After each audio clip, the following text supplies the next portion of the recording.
안녕하세요. 저희는 포스트 코로나 부동산 대체투자 방향성이라는 주제로 기업 사례를 연구한 파이낸셜 팀입니다. 본 발표에서는 먼저 코로나19가 금융시장, 특히 부동산 대체투자 시장에 미친 영향과 그에 대한 방향성을 제시하고자 합니다. 그리고 제시한 방향성의 실질적 효과를 입증하기 위해 코로나19 이전부터 관련된 움직임을 보여왔던 캔달스퀘어 자산운용과 ESR을 재무분석 중심으로 면밀히 살피도록 하겠습니다. 첫 번째 파트로서 코로나19와 금융시장, 그리고 부동산 대체투자 시장에 대해 살펴보겠습니다. 코로나19가 사상 초유로 확산되면서 2020년 5월 한국은행이 기준금리를 0.5%로 낮추고 경제성장률도 마이너스로까지 예측되는 등 초저금리, 저성장 시대를 맞이했습니다. 경제가 흔들리고 임금과 고용이 불안정하자 투자로 관심이 몰리고 그 중에서도 주식보다 안정적이면서 채권보다 높은 수익을 낼 수 있는 대체투자에 대해 관심이 모이고 있습니다. 특히 부동산은 실물 자산이라는 점에서 기준금리 인하의 영향으로 추후에 발생할 수 있는 인플레이션을 해지할 수 있고 고정적인 임대 수입을 확보할 수 있다는 점에서 포스트 코로나 시대를 대비할 투자라고 할 수 있습니다. 부동산 대체 투자는 최근 5년 동안 급격히 성장해 왔는데요. 2020년 초 국내외 투자 합산 100조를 돌파했고 부동산 간접 투자 중 하나인 리츠 자산 총계 526억 원, 업체 수 260개를 기록했습니다. 게다가 저금리 저성장 대책으로서 정부가 공모형 부동산 간접 투자 활성화 방안을 제시하여 공모 리츠 및 부동산 펀드를 일반인들에게까지 활성화시키려는 행보를 보이면서 부동산 대체 투자가 탄력적으로 성장해 왔다고 볼 수 있습니다. 그러나 코로나19가 발생하면서 부동산 대체 투자 역시 국내외를 막론하고 신규 투자가 제한되어 시장 규모가 전년 대비 30% 이상 감소했습니다.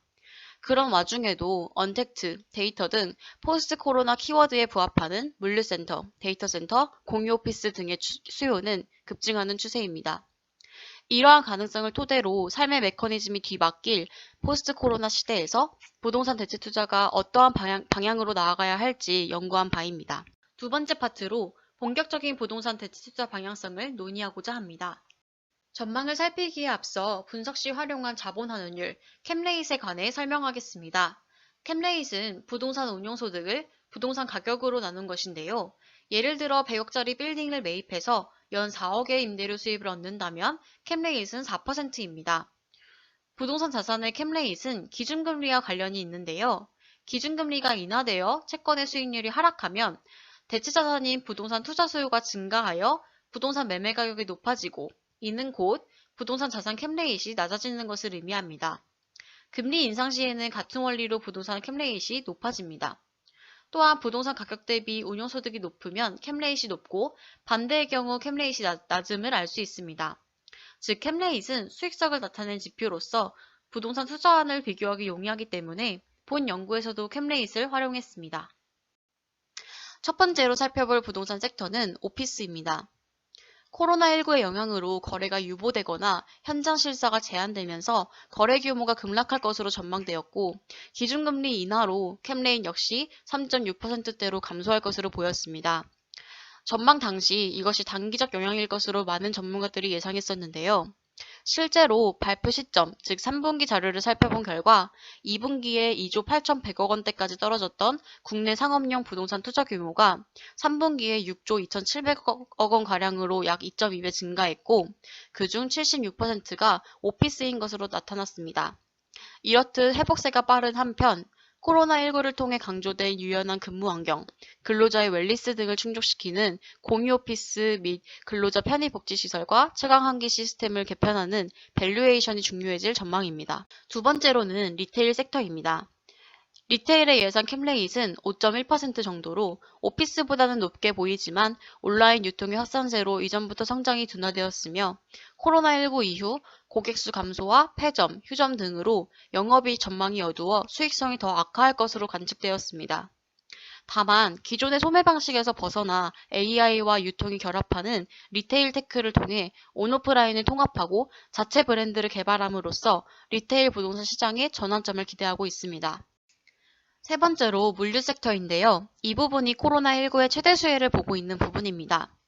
코로나19 이전부터 이미 1인 가구 증가, 온라인 상거래 및 업체 간 배송 경쟁 활성화로 수도권 물류센터의 수요가 급증했었는데 코로나19로 택배 이용량이 급증하면서 이를 가중하고 있습니다. 2020년 1분기 물류 부동산 시장 총 거래 금액은 전년 동기 대비 8배 증가한 7,500억 원이었으며 캠레잇은 2분기 기준 5.9%로 미국, 유럽 등보다 약 2%포인트 높게 나타났습니다. 언택트 생활이 코로나19 이후 시대에서도 이어질 것으로 전망되기 때문에 물류 부동산 시장의 지속 가능성이 높다고 할 수 있는데요. 보다 자세한 사항은 이후 기업 사례 부분에서 다루도록 하겠습니다. 마지막 섹터로는 데이터 센터입니다. 물류 섹터와 마찬가지로 코로나19를 계기로 재택근무, 비대면 수업 등이 활성화되면서 떠오르는 부동산 시장입니다. 코로나19를 기점으로 글로벌 비디오 컨퍼런스 업체인 줌의 데이터 그래픽이 약 5배 증가하는 등 데이터 센터 수요가 가속 증가하고 있습니다. 아마존, 마이크로소프트, 구글 등 대형 IT 기업들이 임차인으로 있는 데이터 센터 리츠의 캠레잇은 5.7%대로 다른 섹터보다 높은 수준이며 국내에서도 NHN, 네이버 등의 IT 기업들이 국내 데이터 센터 설립을 계획하고 있어 향후 투자가 활발히 진행될 섹터로 전망하고 있습니다. 이제 세 번째 파트로서 앞에서 살펴본 부동산 섹터 중 포스트 코로나 시대의 가장 유망한 분야인 물류 섹터에서 선도적인 행보를 보이는 기업 사례를 보여드리고자 합니다. 바로 캔달스퀘어 자산운용인데요. 2016년 12월 설립된 물류 전문 국내 자산운용사로서 지속가능한 부동산 대체 투자를 실천하고 있습니다. 이는 아시아 최대 물류 부동산 플랫폼인 ESR의 계열사인데요. ESR이 국내 이커머스 시장의 급성장을 보며 한국의 물류센터 수요가 꾸준히 확대할 것으로 예측했고 이를 기반으로 캔달스퀘어 자산운용을 설립하여 물류창고 개발 및 투자 활동과 더불어 직접 펀드 조정까지 하고 있습니다. 이러한 수요 예측과 실제 운용을 통해 짧은 기간에도 많은 성과를 이루었는데요. 2019년 4분기 영업수익과 순이익은 전년 대비 각각 42.5%, 18.4% 증가하여 104억 원, 58억 원으로 집계되었습니다. 이는 오로지 부동산 펀드 운용만으로 창출한 결과라는 점에서 캔달스퀘어 자산운용의 물류 섹터에 대한 투자 활동이 상당히 유의미한 결과를 가져옴을 확인할 수 있습니다. 구체적인 사항은 표를 참조해 주시기 바랍니다. 자세한 업무 성과를 살피면 먼저 캔달스퀘어의 보유 물류센터는 작년 말 기준 17개, 총 운용 면적은 약 38만 평 규모로 물류센터에 투자하는 국내 자산운용 중 그 규모가 가장 큽니다. 주로 접근성이 우수한 지역의 물류센터를 매입해서 밸류에이션을 거친 후 우량 임차인에게 임대하는 방식으로 운용하고 있습니다. 2019년 롯데글로벌 로지스틱스 물류센터를 매입하여 가치 증대를 목표하고 있고 같은 해 체코프라하 아마존 센터를 인수하였는데 업계에서는 투자 기대 수익률이 상당히 높은 연 7% 이상으로 예상하고 있습니다. 한편 2020년 초 업계 최초로 물류센터 리츠 상장을 추진하는 등 도전적 행보를 보이기도 했습니다. 추가로 캔달스퀘어를 스와트 관점에서 분석해 보았는데요. 먼저 강점으로는 국내 물류 최대 운용사로서 물류 자산에 대한 전문성을 갖추고 있다는 점과 모기업인 ESR을 통해 글로벌 자금 융통이 원활하다는 점입니다. 반면 약점은 다른 대형 자산운용사에 비해 최근에 설립되어 재무 구조가 불안정하고 물류 자산만 보유하여 그 의존도가 높다는 점입니다.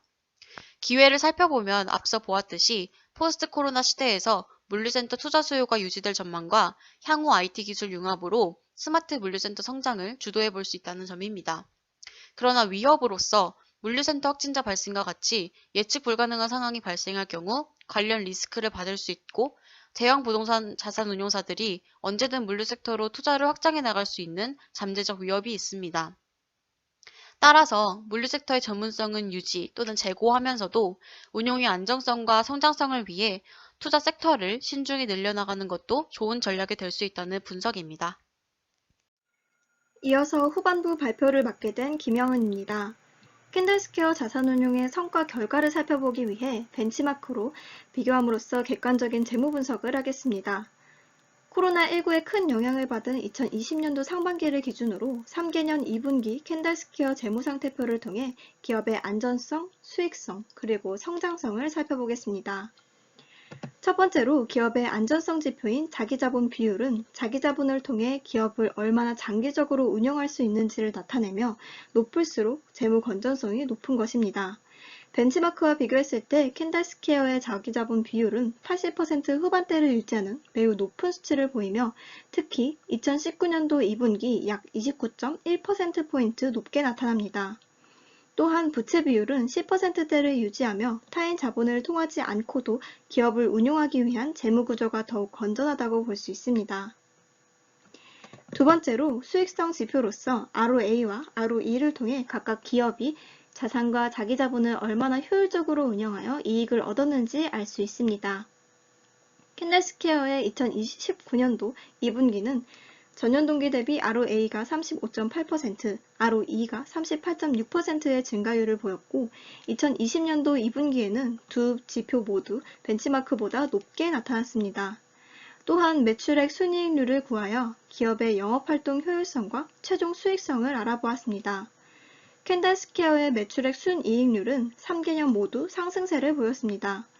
캔달스퀘어 자산운용이 2016년 말 설립된 이후 2017년도부터 본격적인 영업활동을 한 것을 고려했을 때 상당히 주목할 만한 수치인 것을 알 수 있습니다.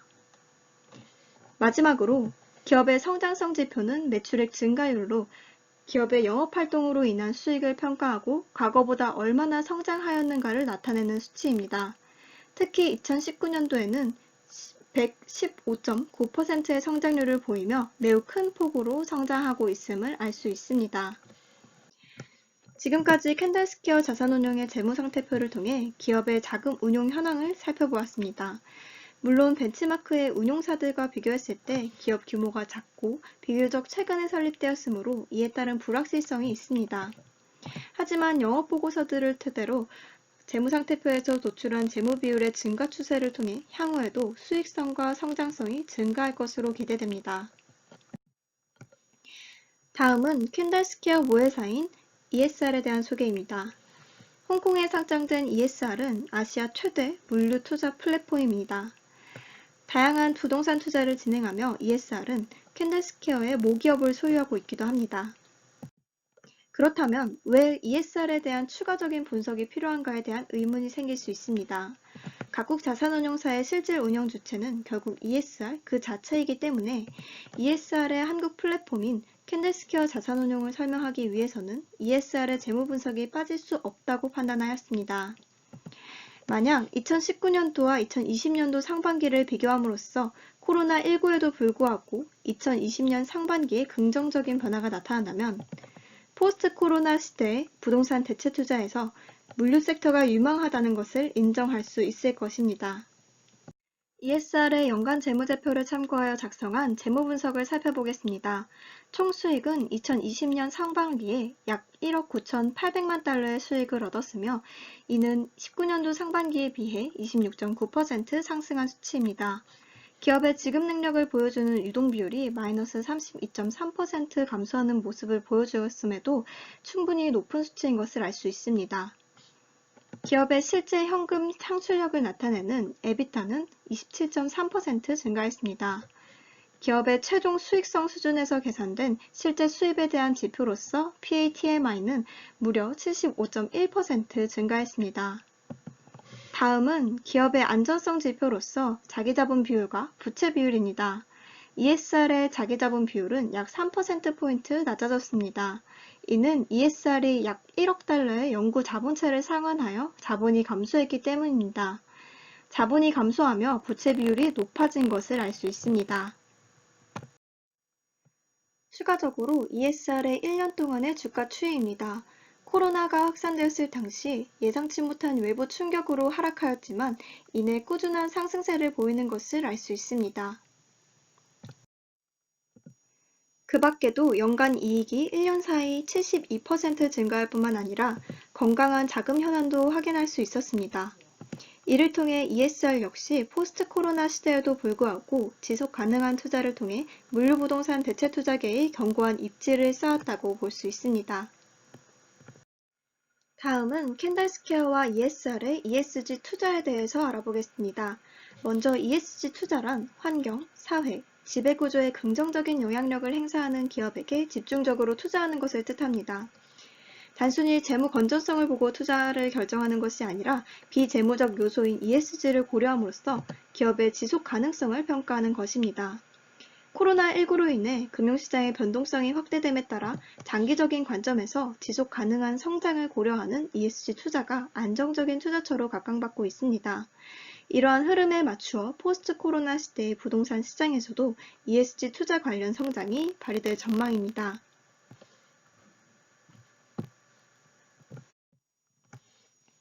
실제로 ESG 투자 성과가 크게 성장하고 있는 모습입니다. ESR과 캔달스퀘어는 부동산 시장에서 ESG를 실천한 선도적인 기업입니다. 대표적인 예로 캔달스퀘어의 부천과 고양 로지스틱스 파크는 근로자의 건강을 고려한 건물로 우수한 평가를 받아 아시아 태평양 지역 최초로 환경 분야 국제 공인기관인 IWBI로부터 웰 골드 등급을 받았습니다.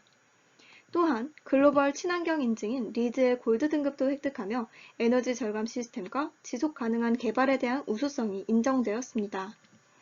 더하여 2018년 세계적으로 권위 있는 부동산 자산 지속 가능성 평가인 그레스비로부터 디벨로퍼, 동아시아, 비상장 부문 1위를 달성하였습니다. 이처럼 ESR과 캔달스퀘어의 ESG 투자에 대한 꾸준한 관심과 실천은 코로나19 속에서도 상승세를 회복하며 최고 주가를 갱신하게 하였습니다. 파트 4에서는 물류 부동산 대체 투자의 시사점과 방향성에 대해 논의하겠습니다. 먼저 문제점과 해결책을 통해 비추어 본 시사점입니다. 캔달스퀘어 자산운용도 코로나19로 인해 물류부동산 성장의 혜택만 받고 있는 것은 아닙니다. 최근 캔달스퀘어 자산운용이 직면한 문제점 중 첫 번째로 캔달스퀘어의 자산 중 하나였던 쿠팡 물류센터에서 코로나 집단 감염이 연달아 발생한 점입니다. 이는 근로자의 웰니스와 환경을 고려한 디자인이었음에도 불구하고 바이러스로부터 임차인 근무 환경에 대한 관리와 통제가 소홀했던 점입니다. 두 번째로 리츠 자산 편입에서 매각 자산이 이탈한 점입니다. 최근 캔달스퀘어 자산운용은 매각 주최 측으로부터 물류센터를 팔지 않겠다는 통보를 받았는데 이는 코로나19 영향으로 물류센터의 가치가 이전보다 큰 폭으로 상승하였기 때문입니다. 이 역시 시장의 변화로 인한 영향을 경시하였고 계약상에서 발생할 수 있는 리스크를 대비하지 못한 것입니다. 코로나19로 인한 문제점들은 물류에만 국한된 문제가 아닙니다. 다른 부동산 분야에서도 이를 대비하기 위한 해결책이 필요합니다. 물류는 스마트 물류 시스템을 활용하여 사람 손이 필요했던 업무를 자동화하여 안전성과 효율성을 높일 수 있습니다. 다른 분야 역시 언택트 오피스 또는 리테일 테크와 같이 IT 융합 기술을 접목하여 부동산 가치를 높일 뿐만 아니라 포스트 코로나 시대에서 감염으로부터 보호할 수 있는 환경을 형성하여 대응할 수 있습니다. 또한 매매 계약상의 리스크를 대비하기 위해 선매입 전략을 확대하는 것입니다. 선매입이란 개발 단계부터 투자를 하는 것입니다. 물류센터 준공이 완료되기 전 임차인 구성을 완료했기 때문에 앞서 언급한 매각 철회와 같은 리스크를 줄일 수 있다는 장점이 있습니다. 이러한 선매입 전략 역시 다른 부동산 섹터에도 적용할 수 있습니다. 다음은 앞서 살펴본 ESR 캔달스퀘어의 물류 부동산 투자 사례를 통해 포스트 코로나를 대비할 전반적인 부동산 대체 투자의 방향성에 대해 살펴보겠습니다. 첫 번째는 언택트에 최적화된 목표물을 설정하는 것입니다. 사회 전반적으로 언택트 시스템이 요구되는 만큼 오피스, 호텔, 리테일, 부동산 투자 시장에서도 이에 최적화된 시스템이 필요합니다. 두 번째는 웰니스를 고려한 건물 설계입니다. 캔달스퀘어의 부천 물류센터는 단순 창고 개념에서 벗어나 인간 중심 건물로 승화시켰다는 점에서 가치가 있습니다. 코로나19로 인해 그 어느 때보다도 건강과 위생, 근로복지가 중시되면서 부동산 투자에서도 각종 청결 유지 시스템, 편의시설 등의 유무가 부동산 가치평가에 중대한 요소로 작용할 것입니다.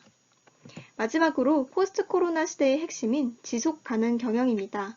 앞서 ESG 투자를 소개한 바와 같이 기업의 재무적 성과뿐만 아니라 환경보호, 사회적 책임, 지배구조 등의 비재무적 요소 역시 투자 결정의 고려 요소가 되고 있습니다.